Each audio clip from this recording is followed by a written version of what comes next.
to the IT Directors Forum, Day 2, Track 3 session. In this session, you get to connect with your own alma maters, learn how they have transformed over the years, how they are thinking about the future, and what your IITs need from you. Today, we will also be discussing the new education policy, how IITs are transforming into multidisciplinary universities and lead the global education rankings. The directors are very well known and need no introduction. I would like them to I would like to thank them for attending this session at this late hour. I'm pleased to introduce you to the panelists, and I'll be brief on this because we need to use their time to the maximum in the moderated session. First, we have Professor Virendra Kumar Tiwari of IIT Kharagpur. He was the head of the Department of Agricultural and Food Engineering and Rural Development Center. He served as JE chairman and graduated from BTech from IIT Kharagpur. He received numerous awards from ISAE and ISTE and NRDC. Next on, we have Professor Subhashis Chaudhary, who is currently the director of IIT Bombay and K.N. Bajaj Chair, Professor, Department of Electrical Engineering. He did his BTech in ECE from IIT Kharagpur and was an assistant professor at IIT Bombay. He received major awards recognizing his research excellence, which include Shanti Swarup Bhatnagar Prize, Swarna Jayanti Fellowship, and JC Bose Fellowship. Next, we have Professor Abhay Karanjikar, who is the director of IIT Kanpur. Previously, he was Institute Chair Professor in the Department of Electrical Engineering at IIT Bombay. He is currently a member of TRAI and serves on the board of several companies and has founded and mentored multiple startups in telecom and networking. Next, we have Professor V. Ram Gopal Rao, who is the director of IIT Delhi. Previously, he served as a P. Kelkar Chair Professor for Nanotechnology in the Department of Electrical Engineering as the Chief Investigator for the Center of Excellence in the Nano Electronics Project at IIT Bombay. He has published 450 research papers and has 40 patents and patent applications. He is also a recipient of numerous awards, including Shanti Swarup Bhatnagar Prize in Engineering Sciences and Professor C.N.R. Rao National Nanoscience Award. Next, we have Professor Tg Sitaram, who is the director of IIT Guwahati since 2019. He was a senior professor, Department of Civil Engineering, and formerly a chair professor in the area of energy and mechanical sciences at IISc. Recently, he is the honorary professional fellow at the University of Wollongong in Australia and distinguished professor at Hankou University in China. He is currently also the chairman, Research Council, CSAR, and CBRI Roorkee. We also have Professor Ajit Kumar Chaturvedi, who is the director of IIT Roorkee. He received his BTech, MTech, and PhD degree in electrical engineering, all from IIT Kanpur. He served the Department of Electronics Engineering at IIT Bhu Varanasi. He then joined the faculty of Department of Electronics and Computer Engineering at IIT Roorkee. He is recipient of INSA Teachers Award, the Distinguished Teachers Award, and the IIT Kanpur. Next, we have Professor Sudhir Jain. Professor Pramod Kumar Jain. He is of international repute, a scholar of earthquake engineering and recognized as one of the most dynamic educator of India. Sorry, this was Professor Sudhir Jain. He joined IIT Gandhinagar as founder director in June 2019 and is serving his third term. He was on the faculty of IIT Kanpur for 35 years.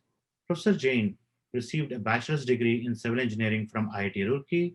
He was conferred Padma Shri by the President of India in 2020. Congratulations, Professor Jain. Next, we have Professor Pramod Kumar Jain, who is the director of IIT Bhu Varanasi and director officiating IIT Patna. Previously, he was the director IIT DM Jabalpur. With his inimitable leadership, he has propelled the institute among the top NRIF rankings. And it's my privilege to also introduce you to the moderator, Professor Prabhat Hajela, a dear friend, who is also a provost at RPI, Rensselaer Polytechnic Institute, and an IIT Kanpur alumnus. He is also a board member of PanIIT USA. Prabhat, here you go. Thank you, Kiran. Thank you for those introductions. And I'm honored and delighted to host this very distinguished panel of academic leaders who represent, in my book, some of the finest academic institutions on the face of this earth. Um, as a product of one of these institutes, my claim to this may be subject to some criticism of bias, but one just has to look at the list of speakers and panelists at this summit to understand the scope of the global impact that graduates of these institutions have had over the past several decades. Uh, from the very first IITs that were established in the middle of the last century to ones that came about more recently, including a couple that were preeminent engineering colleges in their own right. If I'm not mistaken, Roorkee came into being in the mid 1800s and BHU in the early 1900s. These institutions have had a remarkable past and a legacy of graduating talent that has had a far-reaching global impact. Since this symposium is about the future, I want us to get there as quickly as possible, but do want us to just briefly take a pause and look back as to what has brought us to the present point. We will hear from our distinguished panelists their thoughts about what the future looks like and how they see their universities evolving to meet the global challenges confronting humanity. Was Professor Tiwari able to join? I don't believe he was able to join yet. So let me just turn this question over to Professor Subhasish Chaudhary from IIT Bombay. The first question is, can you share with us in just a few words how the Indian Institutes of Technology have shaped modern day India? Give me a couple of examples as to the significant impact of these universities. That's just to set the stage. And again, so thanks, keep the response short. Yes, sure. Thanks, Prabhat. I think if you look at the IITs, the way it grew up since the independence, starting with IIT Kharagpur, if you look at, I think first, I think the main requirement was to create the bottom of the pyramid because there was simply not enough engineers or quality engineers being produced in India. So I would say call the initial phase that IIT 1.0. Okay. So that went on for around like 25 to 30 years, okay, which created a lot of good quality manpower, initial professors, the setting up the institute, protocols, everything that went into that. Then I would say after that, it was like IIT 2.0, which should be like the next 30 years or so, okay, 25, 30 years, where actually you go more into the graduate programs and then going for the research, because initially the research was less. And at the same time, you realize around 80 onwards, there was a Naidamma committee report. So based on that, actually the emphasis was put also on the higher level, like the research. So what you see now around 60 years of, let's say, Bombay, so 70 odd years of IIT Kharagpur and similar numbers for others. So I would call it now IIT 3.0, where the next phase starts, okay, where our main job is to connect to the two kinds of things. Is to connect to industry, because that's where you need to do. And then more importantly, to connect to the society, to meeting the needs of the society, which are just in your neighborhood, because these are the ones, like if you look at the maturity of any university, any technical institution, the quality depends on how you are solving problems of your own neighborhood. I think that's the time. And, this is what you will be seeing a lot more in coming days. Thank you. Thank you for those thoughts. Let me turn to Professor Karandikar and just sort of amplify what you heard from Professor. My question really is that, do you think that the presence of IITs has brought about a change in the way education is approached in India? Has it had a broader impact on the education? Yes, I think indeed. I think as Professor Subhashish mentioned, that in the IITs, in the sort of 1.0 IIT systems, IITs were the first to introduce actually the science-based engineering education system in the country. Plus, I think there were a lot of innovations that IITs did For example, the semester-based systems, the relative gradings, all these things were also introduced by the IITs in the engineering educations in the country, because traditionally, the India was following more like a British education systems. But, when the IITs were established, all these new innovations came into the engineering educations. And slowly, I think, as Subhashish also mentioned, that now that the focus has more and more shifted increasingly towards the graduate programs, we are also having a lot of impact of the research and technology development on the engineering educations in the country. And finally, I think I would say that in the last decade or so, IITs also have emerged as a very strong center or ecosystems of startups and incubations in high-end technology in the country.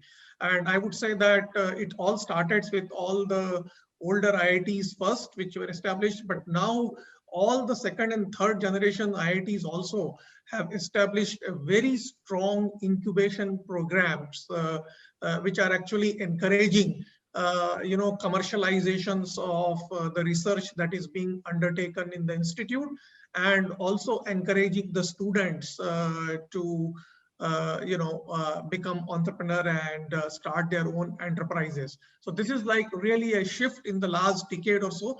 And most of these startups or enterprises are in the high-end technology domain, and many of them are in the high-end technology domains. And this also has created a great impact on the engineering education in the country, I would say. All right, thank you. I'll come back to this question later on in this discussion, but let me briefly just turn to Professor Chaturvedi from Roorkee and Professor Jain from Banaras and ask you the following questions. That your institutions can boast of a tremendous legacy of accomplishments long before the IITs were established. Has the character of your institutions changed after being included as an IIT, and if so, how? So if you allow me, I'll take 10 seconds on your previous question. Please. See, I think the education system in the country has been influenced by the IITs in the manner that now a lot of PhDs who are graduates from IITs are actually occupying teaching positions in various non-IIT engineering institutions across the country.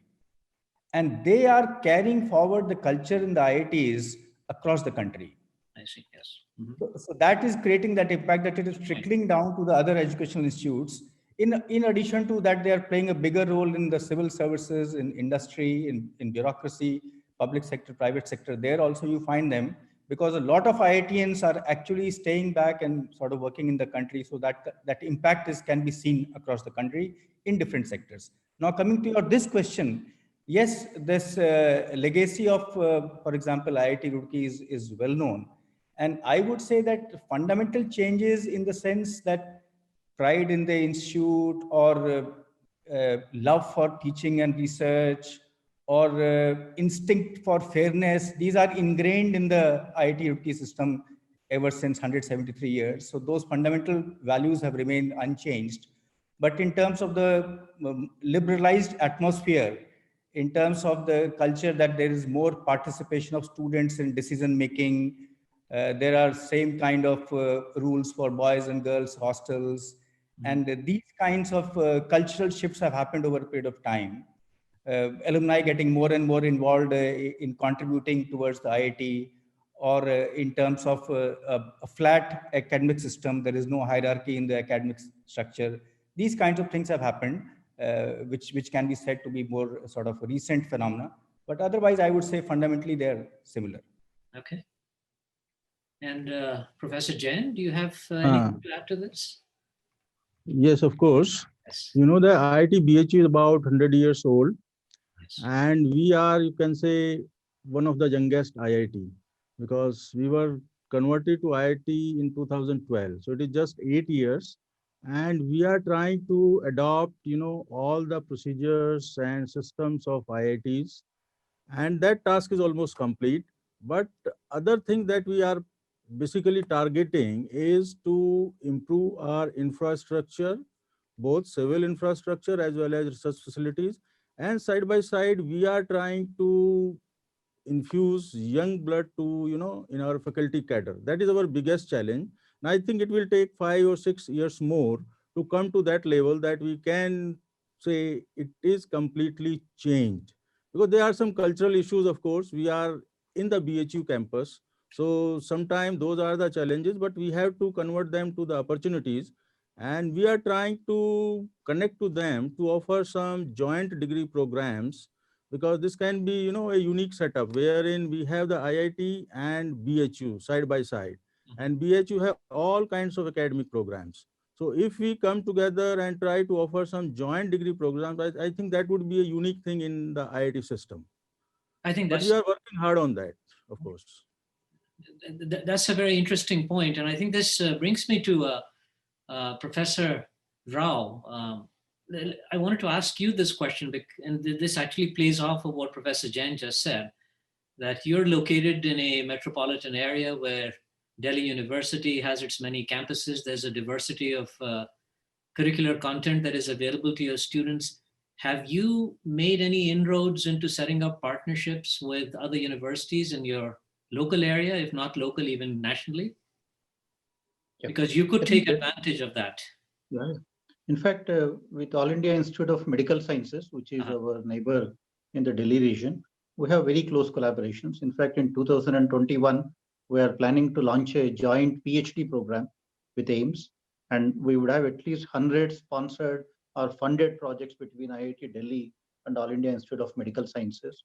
And similarly, we have that sort of collaborations with other laboratories in Delhi. Delhi has a huge variety of DBT and ICA, Indian Council for Agricultural Research, labs.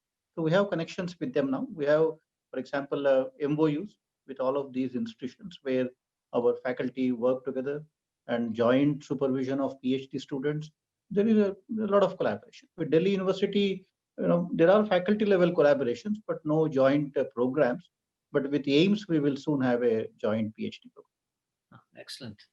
Yeah, I think that's a, we at Rensselaer, we just set up a partnership with Mount Sinai because we don't have a medical school here as well, but that's a natural, as you get into the area of precision medicine, it becomes a natural way for us to move forward as an engineering institution.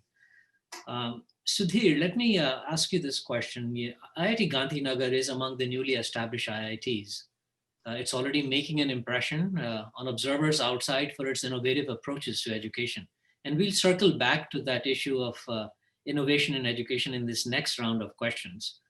But for now, can you just share your personal thoughts on what are some of the unique challenges that a new IIT must confront?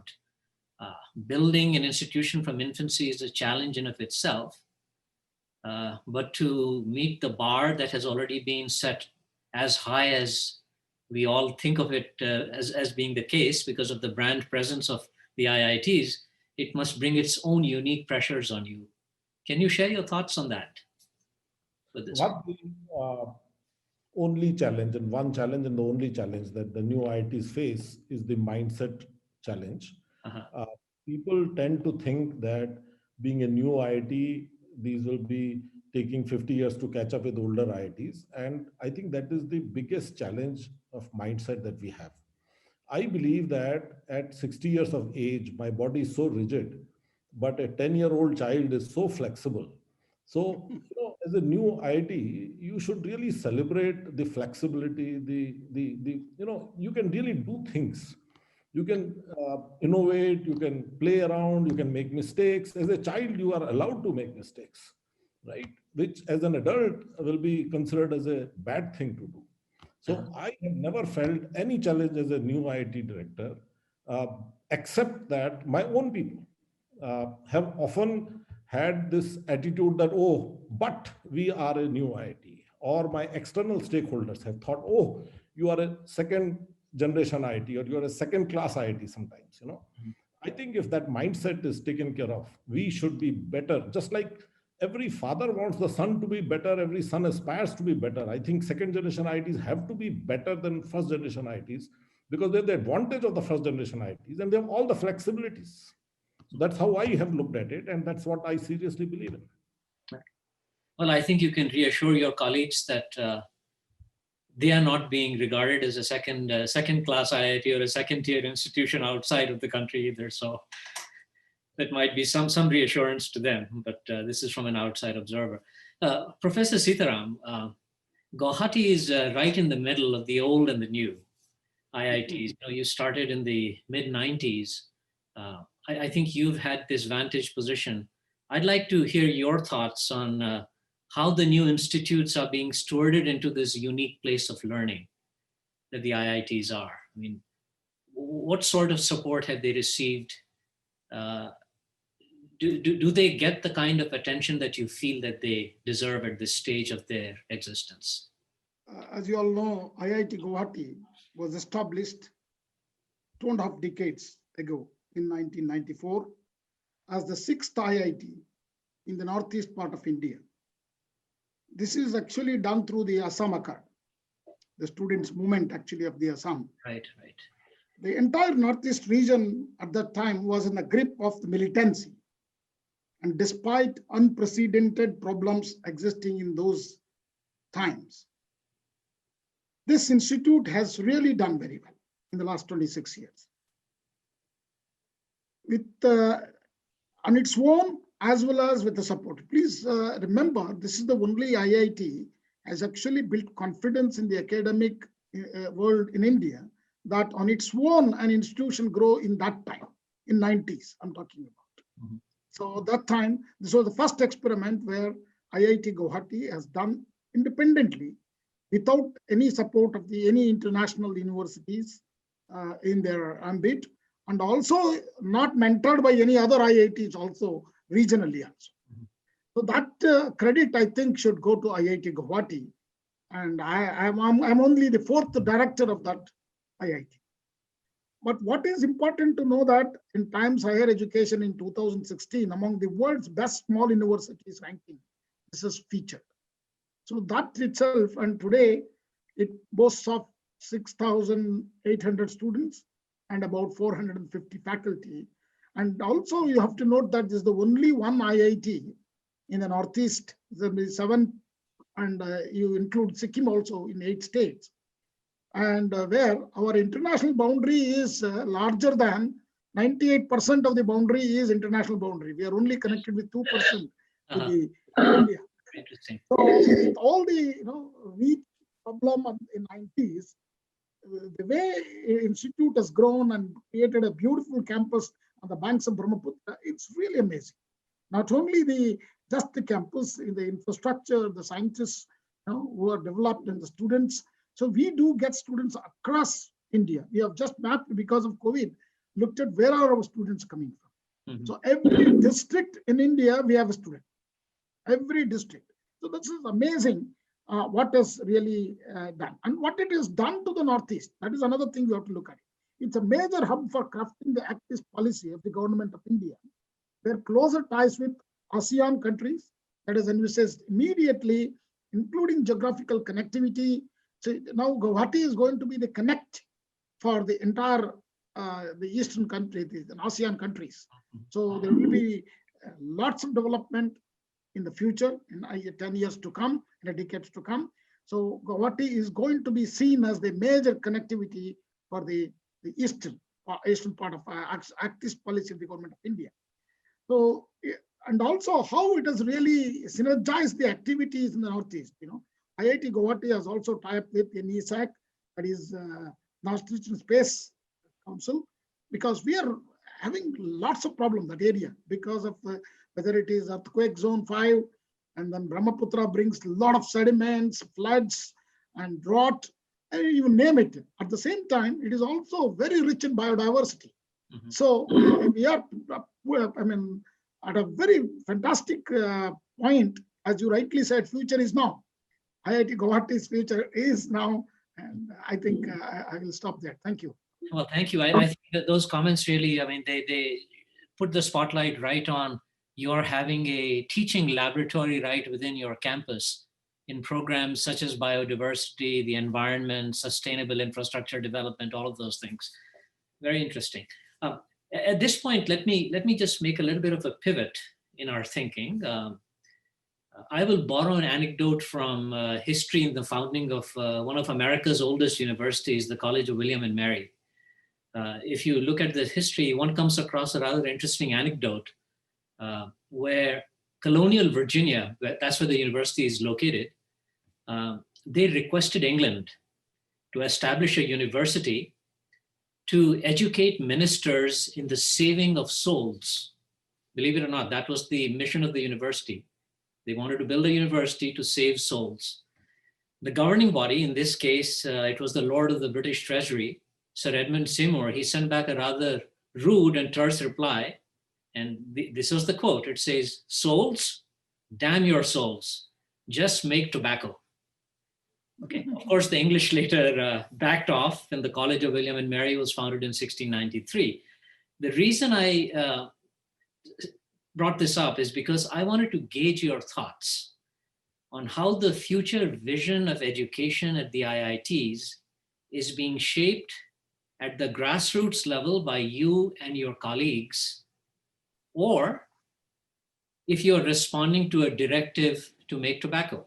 So I know that the government of India recently unveiled a new education policy, the National Education Policy. So you could frame your response in this context, but let me just reframe that question. I'll ask each one of you in turn to respond in no more than a sentence or two.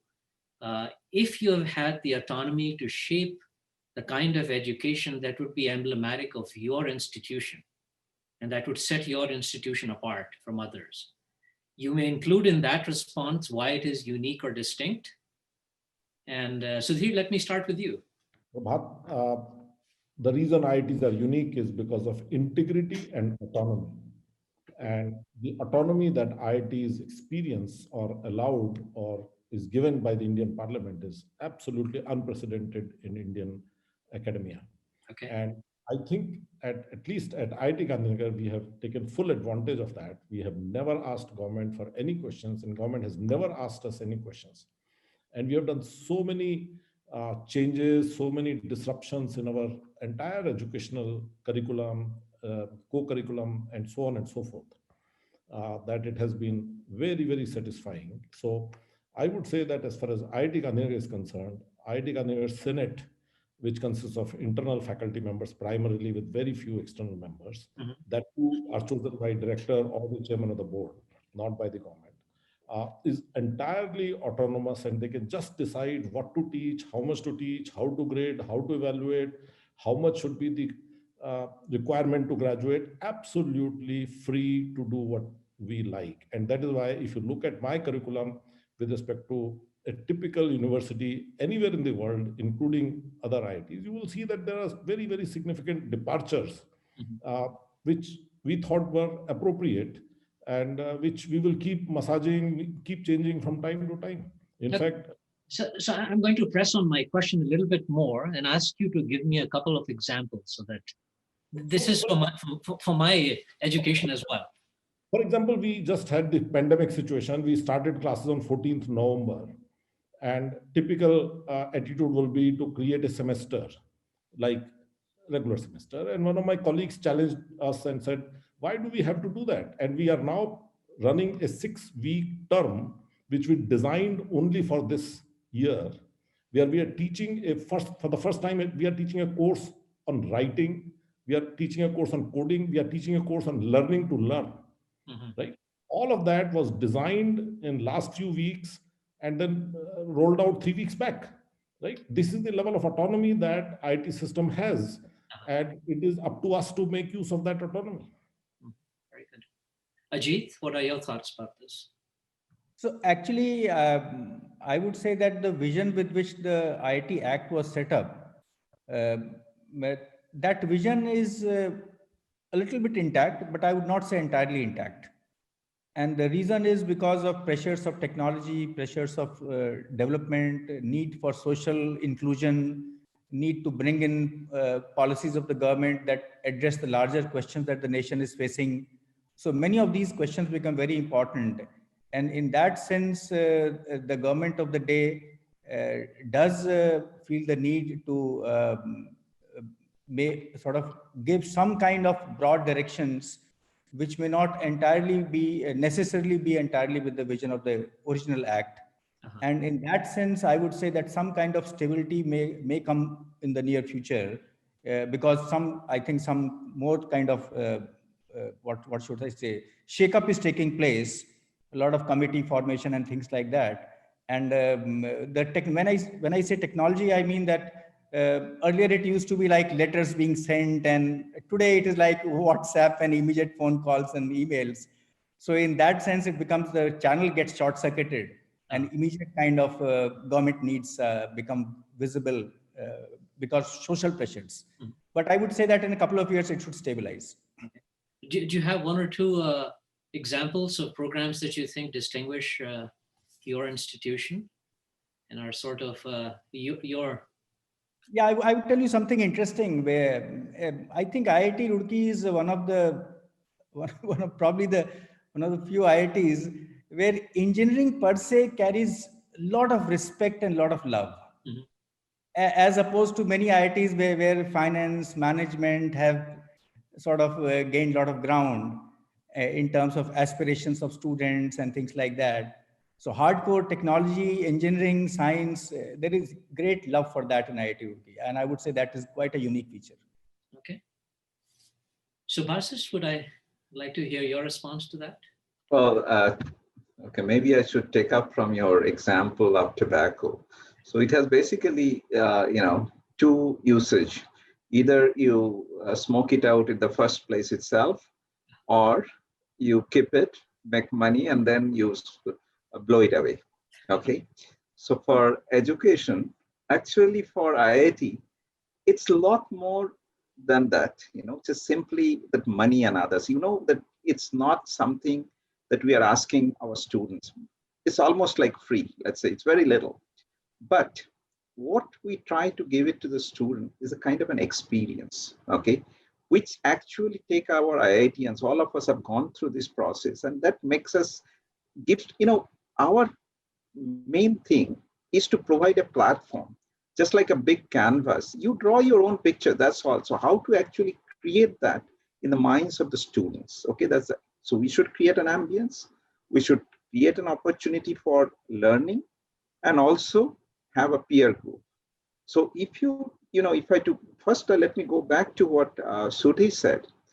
Our academic freedom is absolute. There's no question on that. We can design, we tried to do everything during this pandemic.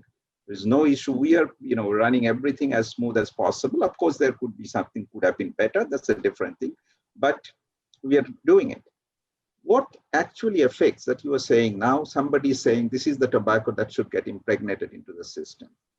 What happened in an Indian system, okay, since the resources are very limited, so number of such places, you should have like 100 such IIT type of institutions. It's not there, okay.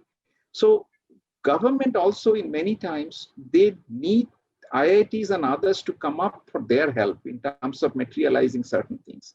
So then what happens for us, our faculty and everything, their bandwidth is limited at the end of the day, right?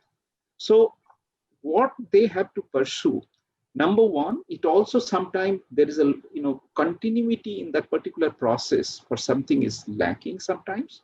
And also for us to plan something as a longer way, it doesn't happen. That's basically the case where we need the support and others, right? Other than that, I think, and the finance, like for example, I tell you, recently the government has, to help, basically it's a straitjacket attitude for certain cases. Let's say, for example, right now there is a government policy, is a new one, that any equipment or anything which is more than 5 lakh rupees to something like 200 crore rupees, I cannot just buy it, from outside. I have to go through a massive bureaucratic process, okay?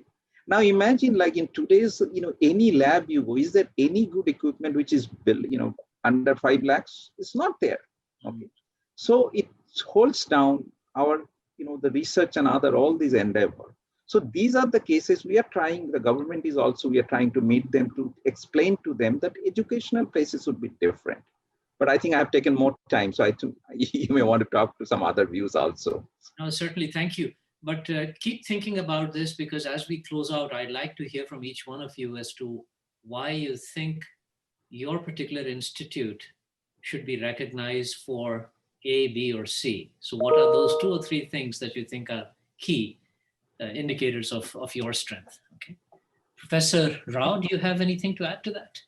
Yeah, since you talked about NEP and what is that we are doing, I think certain things that we are doing are actually not known. At IIT Delhi, for example, whatever NEP has been talking about in terms of multidisciplinary universities, for the past 4 years, we have been doing that. In the last 4 years, we have started 8 new academic units. We have a School of Public Policy, which is offering master's programs now. We have a School for Interdisciplinary Research. We have a School for Artificial Intelligence, and we have a Center for Automotive Vehicles. I think there are so many new entities, and our student strength has gone up by 3,000. Well, we were about 8,000 students. Now we are 11,000 students. If you look at our research, IIT Delhi, that must be same for all the older IITs. Last year, for example, 2019, our research budget was about 60 million US dollars. 60 million US dollars is the competitive research grant. And if you take the purchase parity terms, that's $250 million. IIT Delhi does every year $250 million research in terms of the purchase parity terms, because the salaries we pay are still less. We are ranked below 50 in terms of the engineering rankings of US. So I think a lot of good things are happening, even in innovation terms. Now, almost 150 patents per year is what the older IITs are filing. And, but, I think a lot has changed now in the last, I would say, 10, 20 years. And we have become more research focused. But I think the goal is when you talk about education, the scale still needs to happen. We are still very small. I think that is what education NEP also talks about. When you talk about research, we are doing very well. I think in terms of research impact, we're in the top 100, at least the older IITs, but we can do better than that. I think that is again where we are looking at. In terms of innovation, more startups. At IIT Delhi, we did a survey. Every second student on the campus wants to become an entrepreneur. Every second student. 50% of our students, because IIT Delhi traditionally attracted students from the business communities, and all the startups you see in India, the Flipkart, Snapdeal, Zomato, all of them have come out of IIT Delhi alumni. So I think that is a trend now. So that is a direction we are moving towards. Innovation is going to be the DNA now of IIT Delhi. More and more startups and more unicorns. There are at least 16 unicorns that have come out of just IIT Delhi alone, out of the alumni. These are the things which we will be scaling up further. Now, that's a very interesting observation. Do the other directors also see a similar trend in terms of students having this entrepreneurial bent of mind? Absolutely. I think if I can take it for 1 minute. So this is something which has been happening for our last 10 years. This is an incredible kind of ecosystem getting created. And all of us are now trying to do some kind of a research work. We have our incubators, okay? In between, we have an entrepreneurship shell. And also in IIT Bombay, with the help of certain alumni, we're trying to set up a TRL booster, because many times what happens, the concept that gets developed get dropped at some point. So we'd like to see whether there could be a TRL booster internally, so that we can actually take it either to the industry for licensing, or our own people can take it up. So I think this is absolutely, you should come and build to see it. Yes. I think I would like to add one more to what Ram Gopal said, that not only the students, but even faculty members are also very proactive in incubating startups. In fact, most IITs now have a faculty entrepreneurship policy, which permits the faculty members to commercialize the research happening in their labs as a form of the startups. And in almost all IITs, you will see now many faculty members are taking active interest in incubating the startups, either alone or with their students or with their alumni. So I think, and I have seen this in IIT Bombay, IIT Delhi, and also in Iit Kanpur. And in fact, there are instances where faculty members whose startups have done so well that they finally, I know a couple of faculty members who have finally quit from the IITs also and have taken up the full-time role in these companies. Okay, thank you. No, I think that's this actually has taken me into the next question, but I was just told that Professor Tiwari was able to log in and join us. So welcome to this panel. if you have anything to add to the question that is currently on the table, Viren, that has to do with really, have you had the opportunity to shape education at your university, at your institute in a particular way that it stands out? Is there something special that you're able to provide your students? That was the kind of question we were on. So if you have some initial comments on that, and then I'll stay with you and go into my next question. Okay, just to quickly say, because you are talking of this, I have been just 1 year in my position, but during this period, we have talked of some of the last 9 years or so, we have not changed our course curriculum, and we have installed a new course curriculum in which we have added many things for the students so that they can have a passion for whatever they want to do. And then we are in the credits, we are putting certain number of credits which they can take from anywhere, irrespective of their own domain in which they are taking the degree. This is one thing. And then we have added Academy of Classical and Folk Arts. We have added Academy of Leadership. We have a Center of Excellence in Safety and Safety Engineering and Analytics. And then we are going to have IKS as well, which will also challenge the students and interest them, because you know that the IIT students feel that we don't get a challenge. So we have tried to give them a challenging and a very passionate way of learning things in IIT Kanpur this time. And the first year has started with the new one. Thank you. Which brings me actually to this next question. And I think you are beginning to shape programs for this next generation of students. So what I'd like to get from each one of you, whoever wants to share their thoughts about this, that how are the students of today different from what they were maybe 2 decades ago? Do you feel that the Institute's curriculum has to evolve to meet their needs? Okay, not only a curriculum, not only curriculum. Yes, I would say that the student body has changed.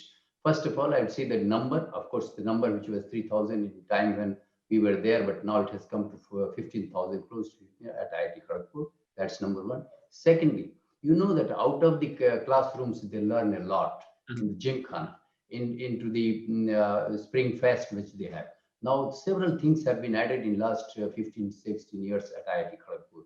We have, apart from Gymkhana and the activities of Spring Fest, we have Chitich, we have the tech festivals, we have the social festivals which are going on, Inter-IIT, which used to be only Inter-IIT sports. Now with the Inter-IIT Tech Festival, Inter-IIT sports and social festivals. And apart from this, now there are several other aspects in which they have, like clubs, like robotic clubs, and the you can say that the other things which they are talking with respect to the music and other things which are created. And the boys are taking a lot of interest in hackathons and all that, which has started all over the country. And then we are also talking of there is one government of India program of Ek Bharat Shrestha Bharat. So through this way also they are learning. So now I think the learning prospect has gone a lot. See change in the last 15, 20 years, I can tell you. Yes. Right. So there is a tremendous emphasis on student life in addition to academic. Of course. Yes. Yeah. And they learn more there. This is what my feeling. I have been in the system for 35 years, and I can tell you that, yes, there has been a sea change and they learn more there. Right. Prabhat, if I may come in. Please, Ajit. So actually, there is a very interesting thing that is happening across campuses. And that is that when students enter an IIT, they are not only interested in what is in the curriculum and what will happen in the classroom, they are actually anxious to pick up various things outside the classroom. Because all the older IITs, they have huge amount of clubs, different science and technology club, this robotics club, electronics club, space technology cell, different kinds of cells are there. And there is a huge competition amongst the first year students. Okay, which club should I enter? And then there is a entry, there is a gatekeeper, because the gatekeeper says, no, I'll allow only 50. I mean, in the sense that how many students can enter into that club, given the resources. And then they sort of, that competition sometimes makes them sad. Oh, I could not enter the choreography club. I wanted the choreography club.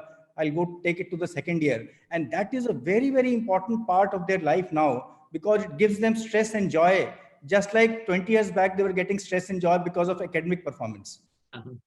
No, this is maybe I can actually add, because I have a very ringside view of modern, student, because it's the ringside means because my son is now finishing BTech at IIT Bombay itself, so I can tell you a little bit more from my own perspective, right? So let me tell you, today's kids are very different. Okay, so they are a lot more aspirational. They're extremely goal oriented. Okay, but they're overcommitted. They commit too many things. Okay, and at this, because of that, they are stretched out. Okay, they are not able to finish, and others they're struggling to meet the things. They try to take a little bit of everything. Maybe when you see their biodata, particularly for placement, they try too many bullets. I say, like when you talk about Sachin Tendulkar, you simply write one bullet that I play cricket, that's it. Okay, so that's not happening. Okay, so that's very different. But they are technically and academically, I would say they have a much bigger horizon, okay, than what we used to have at our time. So that's much better. But if you look at, on the other hand, your social, linguistic, that skill set, that horizon is a lot narrower, because there's less of, I think, social interaction, like it is more on the internet and others. So that is narrower. Okay. So stress, so this is probably my feeling. I think others can join, but I've been watching this, and I think that's probably my view about this. No, this is very true. I mean, I meet with a lot of alums of Rensselaer, and they always tell me when they find out about what's going on campus, that I could come back again. And can I add one point? Student, I feel like that sometimes now when I hear you folks talk about what's going on at the IITs. Yes, please, Professor Rao, you were trying to say. Yeah. One point I wanted to add, one thing that has also changed is at IIT Delhi, if you look at the last 4 years, just 5% of students have gone to US. Your batches, almost 60 to 70% of them, they used to say that the body reaches IIT, the soul would have reached US kind of a. I think now only 5% of students are going abroad, and rest of them are seeking careers within the country. All the startups you see today in India, most of them have come out of IIT graduates. And also now they are all looking for becoming job providers rather than remaining as job seekers. So the skill sets that they are trying to develop are also very different now. I mean, this is one major thing I see at IIT Delhi. They want to develop more leadership qualities. They want to take more courses in economics, and they want deferred placements. They want to try out companies. If something doesn't work out, want to come back and look for a job. I think, so these are the kinds of things that are changing now. I think huge aspirational kind of a generation. And I think, if you look at the Delhi NCR region, there are more startups in Delhi NCR than in Bangalore. And that is, they've all come out of, many of them are IIT Delhi alumni kind of thing. And I think, what has happened in Silicon Valley because of Stanford kind of a places is what is happening now near IITs now, at least the older IITs, with so many students graduating every year. I think that is the ecosystem which is getting developed around the older IITs, right? I mean, Powai, you see that, in Delhi NCR, you see that. I think these are good signs for the country. Thank you. So can I just come in? Yes, please. Yeah. These young people who are at IITs are really very, very proactive as well. See, for example, all the campus placement, they run themselves. I think it is everywhere in all IITs. They run it entirely themselves. And they even the tech events they organize, you should see the professional way how they do it. Very highly professional and very organized. And they also work together. See, that's another beauty. They get together as a team, they work together. That's a fantastic thing, at least I have seen. For me, coming from Indian Institute of Science, that was a great change. I saw that. That's wonderful to hear.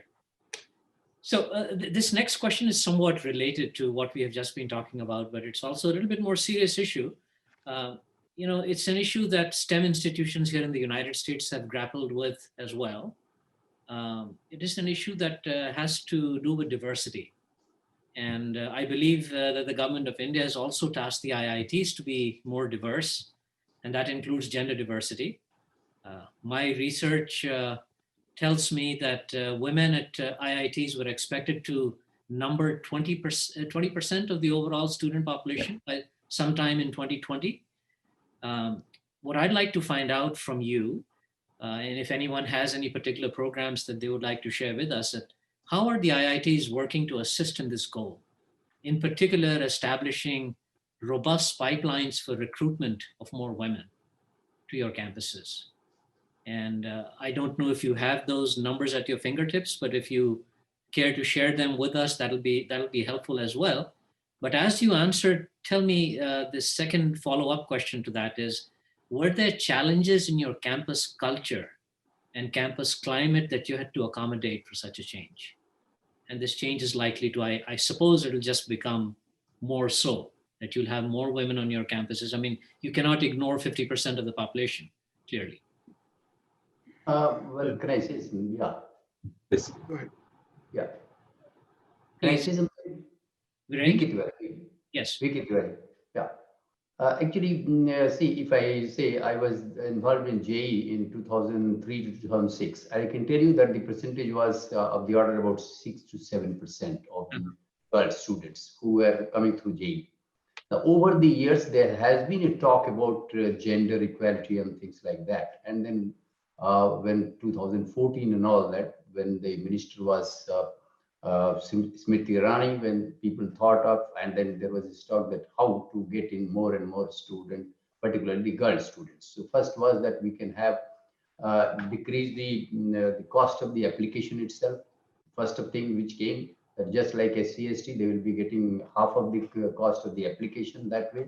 And then secondly, we thought of encouraging, but there was no cap or no supernumerary seats, which has been done in the last 2-3 years or so. That the number should be supernumerary seats. That means a total now this year it has completed 20% of the 20% supernumerary seats have been created for women as such. But the total number, if we take totally, we will not get 20% as such it has come. But yes, there has been gain. And I don't think there has been a sea change in the other requirement. But yes, we have now, earlier there used to be only one hall of residence. We have now at IIT Kanpur, there are about 6 halls of residence for the women. And yes, it has changed the culture. There is more involvement of both genders, and it's a good competition, and there is a good camaraderie between this. And we find that yes, it is working well. But we hope that this supernumerary of 20% stays, and later on it doesn't increase to 50% as somebody was talking of, right? But yes, there has not been any bigger challenge because of the women coming here, because as such in MTechs and PhDs, we had women there, but the number has increased at undergraduate level, which was much less. So it's a good sign, and it's working well. At least at IIT Kanpur, I can tell you. Yeah, I asked that question in particular because culture is difficult to change. Culture is established over years. It takes time to reset itself. But some things can be done about climate. Climate is a little bit more quicker to influence, particularly in your role as administrators, support for women faculty, support for women students. But please go ahead. Ajit, you were trying to say something. Okay. I'll give you some interesting examples from Roorkee. Prabhat, can you hear me? Yes, I can. Please go ahead. Yeah. So Roorkee, I'll give you some couple of interesting examples of what happened because of increase in the women students. So for example, now we have a hostel in Roorkee with a common mess where half the hostel is occupied by women, half by men.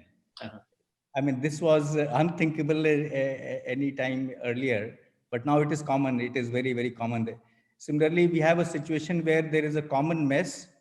Girls from the women from the women hostel walk over to the boys hostel and eat in the common mess, especially during summer times.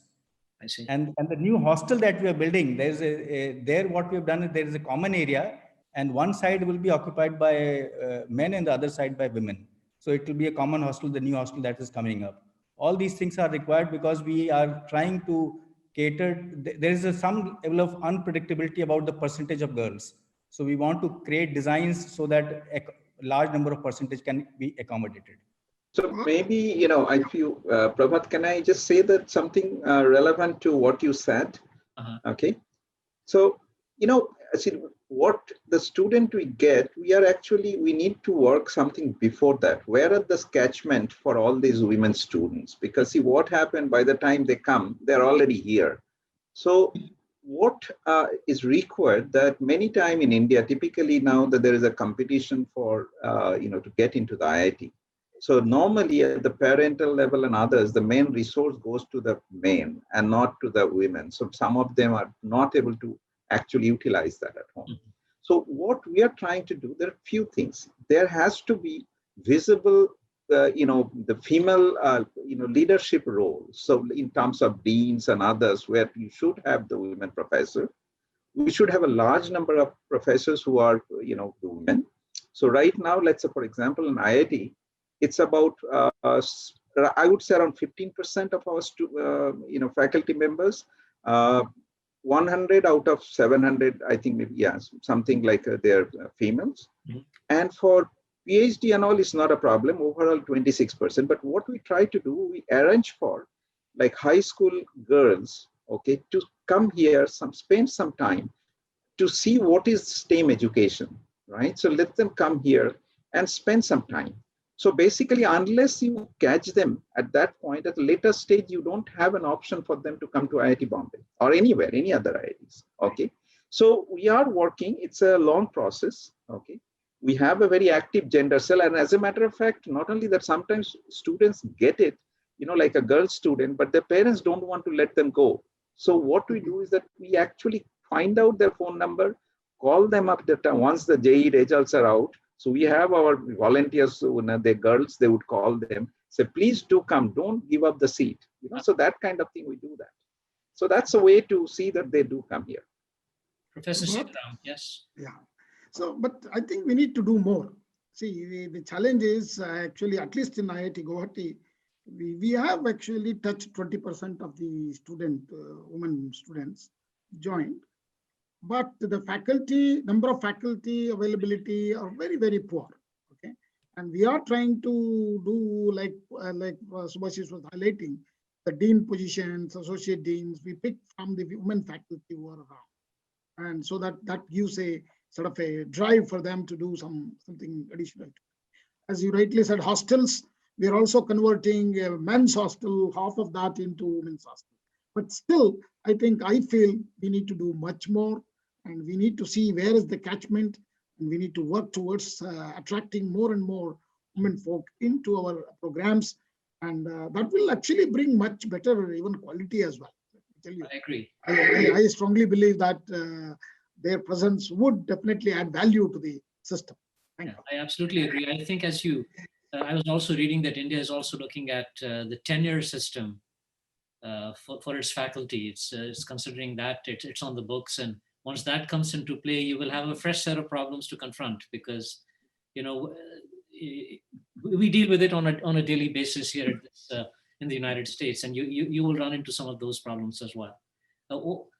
So, Professor Karandikar, have you had any issues in Kanpur in attracting faculty? Because I hear, and this is a challenge to a number of IITs. I mean, the reports say that 1/3 of faculty positions collectively remain vacant today at the Indian Institutes of Technology. Is that still true? Yes. I think it is true, and this remains actually one of the biggest challenges of all IITs in attracting top quality talent, because we don't want to compromise on the quality of the faculty members that we want to hire. So different IITs, of course, have different challenges.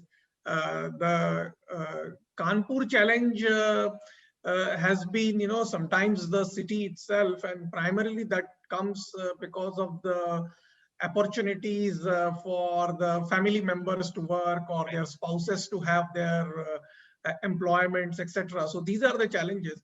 But I think what I feel is that increasingly, I think as the graduate research programs have been strengthened in different IITs itself, we are now increasingly also having a wider pool of the talent also available.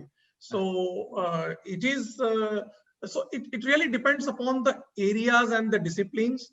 in some disciplines, we are able to attract, good quality faculty members, but in other disciplines, it remains a problem because the number of potential candidates with the high quality is still less. So I think that definitely remains a challenge for us.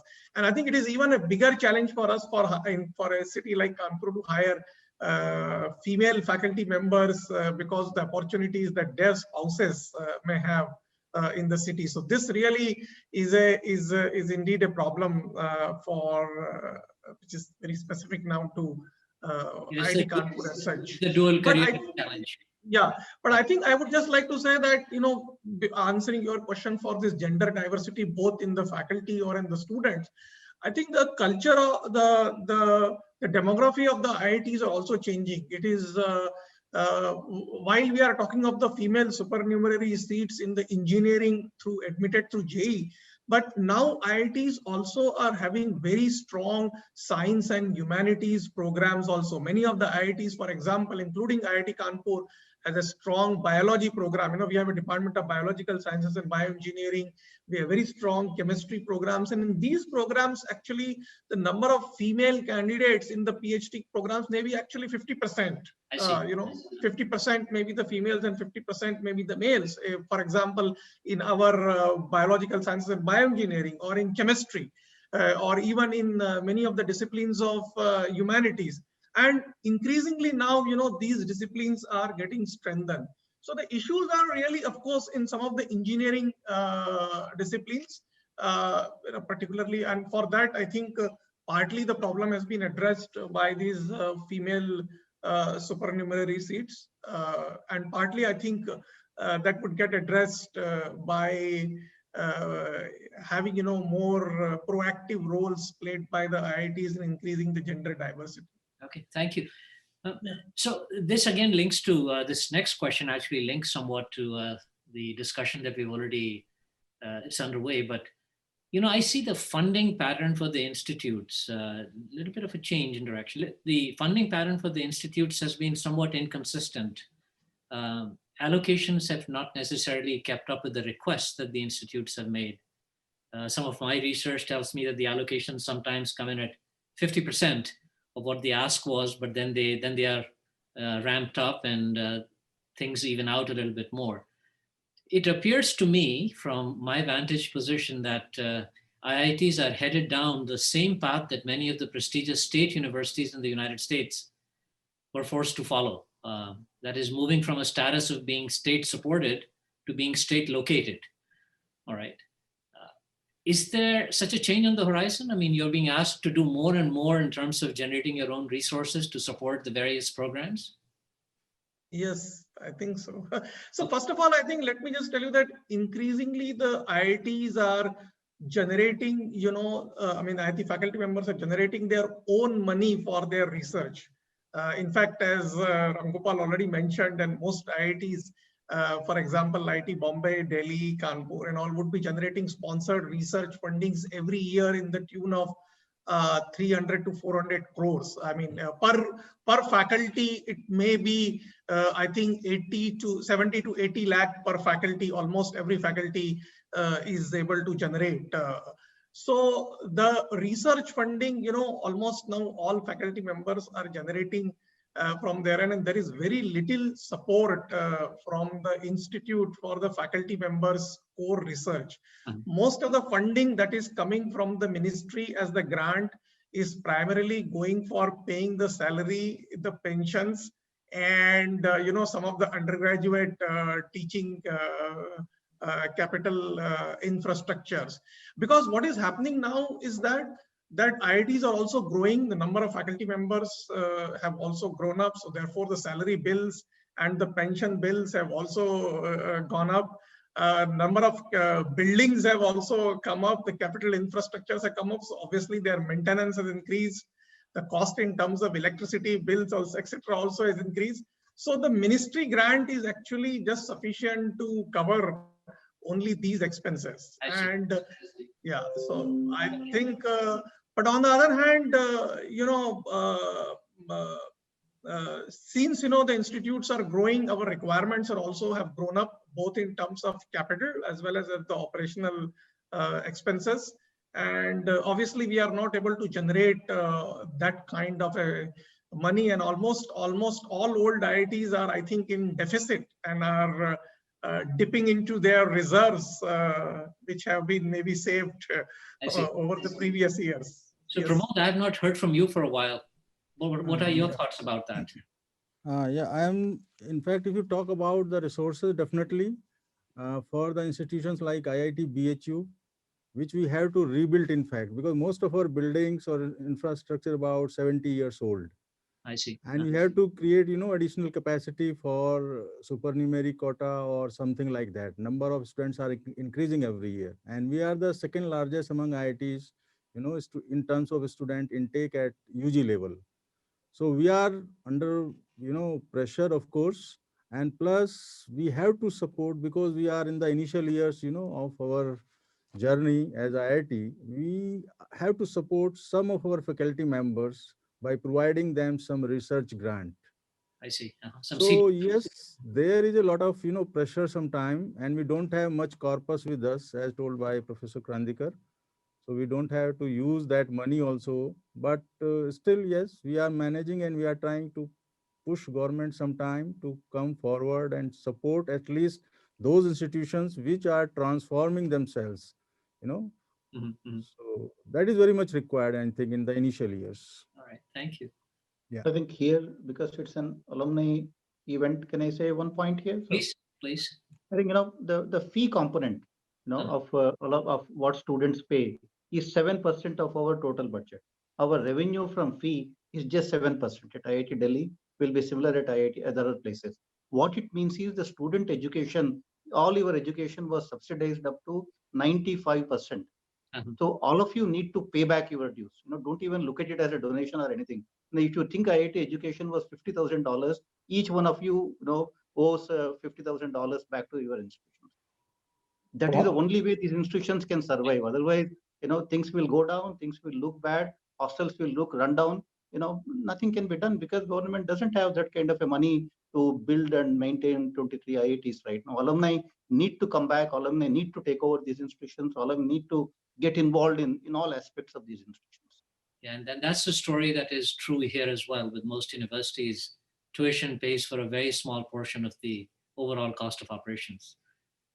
Sir, roughly, I would say just for one student, we spend about 9 lakh rupees per student per year. It's basically like the cost if you can work out. So, whereas, we, as Ram Gopal says, we generate 7 to 8%, nothing more than that, because most of them are free. Only those students who pay, they're like only 2 lakhs per year as a tuition fee. So, and that's only maybe hardly 15% of our students, 15-20% of the students will be paying that, right? So it's very difficult. I mean, absolutely. I think both Kavai and Ram Gopal said it's very difficult. Sudhir wanted to say something, right? I think. Prabhat, I think it is true that government should give us a lot more money, and every educational institution will always like more money. I don't think any university in the world which is happy with the money that they have. But I think just like food, that a little bit less food makes you healthier. Because food is bad for you. I think tightening of that is really good in a way for the institutions to improve their culture of efficiencies in spending, in handling their internal incomes better, in handling the the external fundraising, the philanthropic money. I think it's kind of a cultural shift. We should take advantage of it. The fact that government is giving us a little less money, I think is a great opportunity for IITs to just put their own house in order and become very lean and mean machines to do better financially. I think this will do. Sudhir, but the food should not be so less. You should not be malnourished. I think. And you should not be taking a loan to have your food. The government has started to give you loans too, right? They say you are responsible for the. Pay back 600 crores over the next 10 years. The government has not backed off from paying all the salaries. That's a big deal. The entire salary they are fully committed to paying. They offer decent amount of money for electricity bills and things like that. So to my mind, it's an opportunity. The way I see it is an opportunity to fix our house in order. and start to raise money through internal resources, through renting of shops. I don't know how much money the IITs today charge the shops. If you just look at the commercial shops in IT campuses, they were given long time back on 500 rupees type of rent, and we are just continuing to not charge them more than a reasonable rate for it. So we need to become more efficient, more lean and mean. That's all that I think there's opportunity.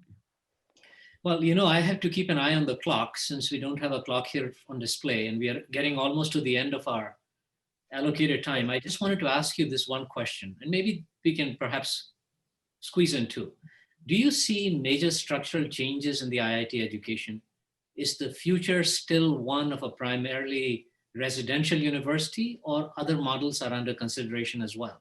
And in particular, I'm turning to the fact that this recent pivot to remote instruction, does it shed light on new possibilities that you have as director started to consider as possibilities for an IIT education? Can you repeat the last point? What do you say? What the last line? So my question again is that in light of the pandemic and our pivot towards remote instruction, have you started to think actively about other ways in which an education, an IIT education could be given other than the primarily residential model? So have you thought about hybrid models where students are on campus for part of the time and away from campus for the other time and still learning? This is one thought which started coming in the month of September, October or so. But as the situation is changing, and as we are hearing from the students and their parents that please take my boy, the students are writing, sir, we would like to come here. And also the Unlock 7.0 has come up, and we have been asked to face the pandemic and go ahead. So we are also, in fact, we have already invited our PG, particularly the research scholars, in model ways that, okay, first 100, then they are quarantined, then got into respective hostels. And then we are taking those models slowly. At IIT Kanpur, we are going to get them in next 15 days of time and all that. So I think while there is a still lot way to go so far as the online education is concerned, yes, we are going ahead with that, because suddenly it came to us and we came forward and we have sustained for one semester and still started the next semester also with the new students as well. But I think that situation of actually thinking of IIT's education going into a hybrid mode all the time, particularly my personal feeling is not so, because we would like to have the residential education. Yes, few courses, if some of the professional courses could be given in that line, where there is a trust on the other side as well. That when we are conducting an examination, when we want to have evaluation, there is transparency and there is trust on both sides. Even the receiver feels that yes, it is for me to have a better education and better understanding of the domain knowledge.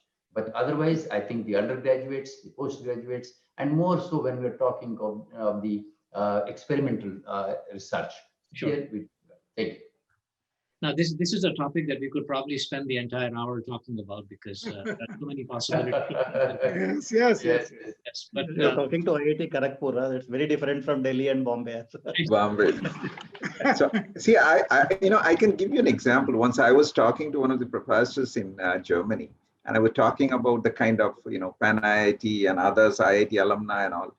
And, what they said is that he visited me several times, and he said that, look, you have the way you grow up as a culture in IIT is very different from what they do it, let's say, in TU Munich or somewhere else.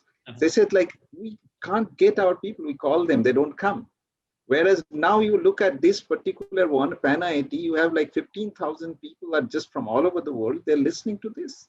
I mean, do you think unless this kind of campus, other thing that, the camaraderie that, got developed, I mean, people would have joined, people would have any place, like so many webinars happening, like 15,000 people, and we are waiting also for you in the middle of the night just for that. Otherwise, I would not even join. Right? Thank you so much for that. I think it's the human aspect in all of us. We look for connections, we look for affinities. Absolutely. Yeah. Yes.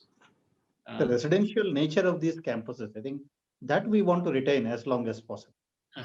It's coming in the way of scaling up, but I think the all undergrads must stay on the campus. All PhDs will stay on the campus. We may experiment with other kind of programs, but undergrads and PhDs, we want to keep them on the campus, and that's the culture of the institution that we want to. I will share with you that we did a poll. It was done nationwide, and it was in the midst of the pandemic, and 97% of the families and the students have opted a desire to come back to the campus.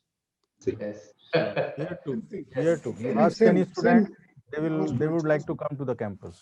That's what things are. Okay, Kiran, I'm sort of not sure how much time we have left, but I wanted to just check with you. So we have 4 more minutes, right? Yeah, we have 4 more minutes. 4 more minutes. Okay, so maybe I can ask this one last question if you don't mind. Yeah. All right. So I have to end with this question. I think it's it in my mind has become the bane of higher education. University, national, and global rankings. Can I just stop you just 1 minute? Okay. What was it, because I came late? Did you ask any other question which I missed? I just wanted to know. I think you came in perfectly at the right time, and you provided input. I think that I was looking from you. Okay, fine. But this is the last question, and maybe you can chime in on this as well, because as I started to say, that in my mind, this has really become the bane of higher education. This focus on national and international rankings. It often becomes the case of the tail wagging the dog, really. How have you reacted to the ranking pressures at your institution? Any one of you? I think we have time to hear from a couple of you, but. Yeah, I think that one of the problems we are facing is the internationalization. That is our biggest challenge. The international students, international faculty, we score almost zeros there. The perception, we score very low. I think on these 3 parameters, we lose most of our ranking. And on the research impact, we do pretty well. And then what else? On the research impact and employability, we score very well. But on the international students, international faculty, faculty-student ratio, and the perception, that is where we lose our rankings. So that's the biggest. Prabhat, I think my point is, beyond that, see, we are unnecessarily, bothering too much about this ranking and all. That's some meaningless thing. That's exactly what I wanted to hear from you. So yeah, so see, what happened is that, see, I can say that because probably IIT Bombay is #1. So let me tell you, it doesn't make any sense. Why are you going for this one? Mm-hmm. See, finally, it's the taste of the pudding is, basically how good it is in the test. Whether we are producing good students, whether they're, doing well in their life, and that's how you should be tested. Not like some numbers. And basically tell me, people are asked, like, can you give the top 10 universities? Now, you ask any of this 15,000 audience here, would they put IIT Bombay as the #10? Any of the top 10? No, right? You will have MIT, others, all those places. Then how do we figure in this number? Right. So basic process itself is wrong, okay? And we are now bogged down with this number, things, and there's no way out, looks like.